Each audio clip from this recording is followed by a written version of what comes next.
আদালতের নির্দেশ অমান্য করে রানীনগর পাট কেন্দ্রের বাজেয়াপ্ত সম্পত্তির দলিল করে দিয়েছেন সাব রেজিস্ট্রার। নওগাঁ সেই সম্পত্তি এখন দখলের চেষ্টা করছেন প্রভাবশালী ক্রেতারা। সম্প্রতি সেই জমিতে মাটি কাটার অভিযোগে একজনকে জরিমানা করেছে ভ্রাম্যমাণ আদালত। পাট ক্রয় কেন্দ্রটি চালুর মাধ্যমে কর্মসংস্থান সৃষ্টির দাবি এলাকাবাসীর। কোনো দরপত্র ছাড়াই ২০১২ সালে আদমদীঘি রানীনগর পাট ক্রয় কেন্দ্রের ২.৩৮ একর জমি ও অবকাঠামো নিলামে বিক্রি করেন তৎকালীন পাটমন্ত্রী আব্দুল লতিফ সিদ্দিকী। মাত্র ২৩,৯৫,০০০ টাকায় এ সম্পত্তি কেনেন সাবেক এক এনএসআই কর্মকর্তা এবং বিএনপি, জামাত ও জাতীয় পার্টির কয়েকজন নেতা। নিলামে অনিয়ম পাওয়ায় দুদক মামলা করলে ২০১৯ সালে এই সম্পত্তি ক্রয়ের আদেশ দেন আদালত। তবে সেই আদেশ অমান্য করে সাবেক sub registrar SM. Kamrul Islam ৩টি ও বর্তমান সাব রেজিস্ট্রার মুদাসসির হাসান ৮টি দলিল রেজিস্ট্রি করেন। এরপর থেকে ক্রেতারা সম্পত্তি দখলের চেষ্টা করছেন অভিযোগ স্থানীয়দের। এই সম্পত্তিটা জবরদখল করতেছে, এলাকার বাইরে থেকে আসা।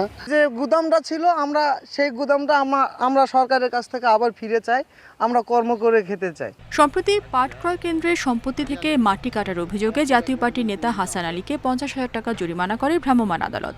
তবে অভিযুক্তের দাবি নিয়ম মেনে সম্পত্তি কিনলেও ভোগান্তিতে তিনি। আমাদের কাছে কোনো কাগজপত্র এই ধরনের কোনো কিছু নাই, যে বিক্রয় করা যাবে না বা এরকম কোনো কিছু নাই।